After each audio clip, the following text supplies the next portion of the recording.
vidéo, je vais vous faire la présentation du PJ-SPR Short Full Metal.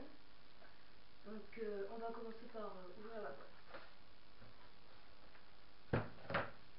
Alors dans la boîte, vous pouvez remarquer il y a un chargeur de batterie, un BB loader non fourni, une poignée, un chargeur iCap 310, une batterie type Crosscran 8,4 volts 1100 mAh et la réplique. Alors, la réplique pèse 3150 grammes. Elle a une longueur cross dépliée au maximum de 86 cm. Tout est en métal, sauf la crosse main et juste la crosse. Alors, les modes de tir sont semi-automatique, full automatique et la sécurité. Le canon mesure 35 cm, le canon interne, et la largeur du canon est de 6 cm 8. La vélocité de cette réplique est annoncée à 430 fps, mais en réalité il en fait plutôt vers les 450-460. Donc passons aux éléments. Il y a une batterie type Crosscran 8,4 volts 1500 mAh type NIMH, un chargeur iCap 310, on met les billes dedans, on n'a plus qu'à tourner la molette pour les faire remonter et pouvoir tirer. Un BB loader non fourni, on verse les billes dedans, on appuie et ça met des billes dans les chargeurs, plutôt utilisés pour les PA. Une poignée en ABS, montable sur tout rail Iris, et le chargeur de batterie. Sans oublier la tige de débourrage ou de nettoyage. Le hop-up est ajustable. Il y a juste à tirer. Ça ouvre la trappe. Et vous voyez deux molettes. Il faut tourner celle-ci de haut en bas pour régler le hop-up.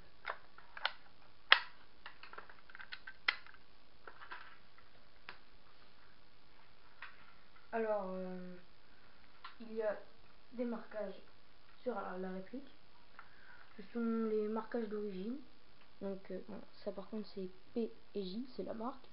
Calibre 5,56 mm, le calibre de la vraie arme, et le numéro de série. Donc je sais pas si le numéro de série est unique pour chaque réplique, mais en tout cas il y en a.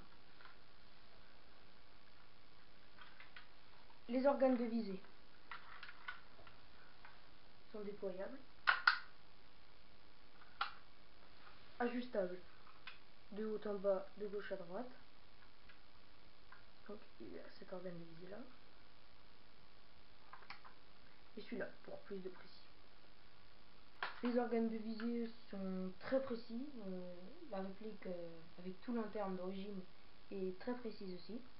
J'ai rien dû changer, mais je vais peut-être changer le ressort car il est trop puissant. Le débrayeur de chargeur, bon, pour la réplique ça ne sert à rien, mais pour la vraie arme c'est très utile. C'est pour débrayer un chargeur qui s'est enrayé. Passons aux positions de la crosse. Elle a 6 positions.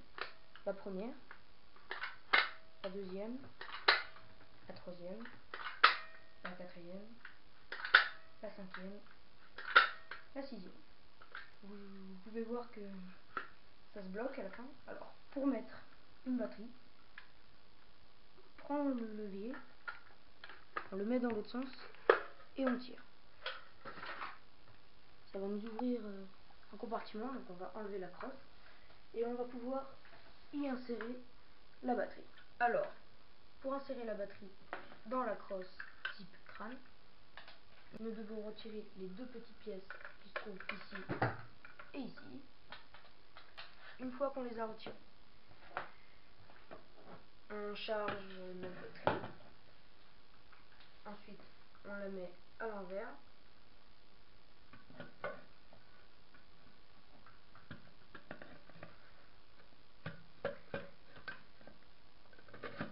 On insère les deux compartiments de la batterie. On remet les deux. Je galère toujours avec eux. On met les deux petites pièces. On prend la réplique, la crosse. Vous voyez qu'ici, il y a un rond et un carré. Donc c'est de la logique, on met le rond dans le rond et le carré dans le carré. On met le compartiment de la batterie. On actionne la crosse, comme je vous ai montré avant. Et j'ai fait un truc de... Donc voilà, c'est les deux petits compartiments, ils sont très capricieux. Donc voilà, on n'a plus qu'à tirer. Et ajuster la crosse à la position qu'on pense. Pour ce qui est de la réplique, j'ai oublié de vous le préciser, elle fait 1,72 joules. Donc c'est très très puissant. Mais elle est très très précise.